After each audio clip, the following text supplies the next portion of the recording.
যে এটা আমি জবাবদিহি করতে যাব, আমার পাশে কে? আমি কাকে জবাব দিতে যাব? এটা আমার ঘর। ভেবেছিল সাকিব অধ্যায় এখানেই শেষ করছে, তা কিন্তু আর হলো না। বুবলির কারণেই অপুর সঙ্গে সম্পর্ক বিচ্ছেদ করেছিলেন শাকিব খান। যে কথা এতদিনও বুবলি স্বীকার না করলেও এখন হঠাৎ করে একটা ইঙ্গিত প্রকাশ করলেন কিং খান এবং তার সাথেই জানালেন বুবলির সকল কুকর্মের কথা। তাই না টেনে সম্পূর্ণ ভিডিওটি দেখুন। শুরু থেকে একটা সন্দেহ ছিল বুবলির প্রেমে পড়েই নিজ স্ত্রী অপুর সঙ্গে সম্পর্কের বিচ্ছেদ ঘটিয়েছেন শাকিব খান। তবে সেটা তিনি কখনো স্বীকার না করলেও এখন হঠাৎ করে সেই পুরনো গল্পের অনেক কিছুই তিনি শেয়ার করেছেন।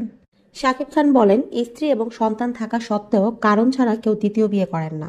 তবে বুবলির সাথে তার বিয়েটা এবং সবকিছুতেই তিনি ব্ল্যাকমেলের শিকার হয়েছেন। বুবলি তাকে ব্ল্যাকমেল করে বিয়ে এবং সন্তান জন্ম দিয়ে তার টাকা পয়সা হাতানোর চেষ্টা করেছেন। সাকিবের দাবি এটা বুবলির একটা পেশাগত স্বভাব। বুবলি আরও একাধিক পুরুষের সাথে মেলামেশা করেছে, যেটা সাকিব যুক্তরাষ্ট্র থেকে ফেরার পরে জানতে পারেন।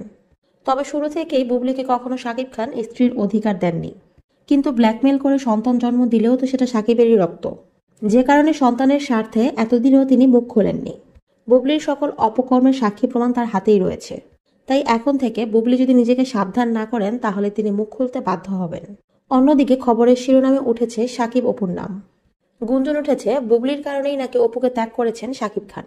তবে এবার যে তথ্য সাকিব প্রকাশ করলেন তাতে এমনটাই বোঝা যায় যে অপুর সাথে সাকিবের সাময়িক দ্বন্দ্ব বিবাদটাকে বড় করার পেছনে অপরাধী হচ্ছেন বুবলি। কেননা বুবলি তো জানিয়েছেন তিনি জানতেন না যে সাকিবের জীবনে স্ত্রী সন্তান আছেন। জানলে কখনোই এমন জীবনে পা রাখতেন না। কিন্তু সাকিব বলেন এ সবকিছু বুবলি অবশ্যই জানতো এবং সে যা করার পরিকল্পিতভাবেই করেছে। বুবলির জালে সাকিব খান এমনভাবে ফেঁসে গিয়েছিলেন যে অপুর কাছে ফিরে যাওয়ার আর কোনো সুযোগ ছিল না তার, যে কারণে বুবলিকেও তিনি এবার নিজের জীবন থেকে ত্যাগ করে দিলেন।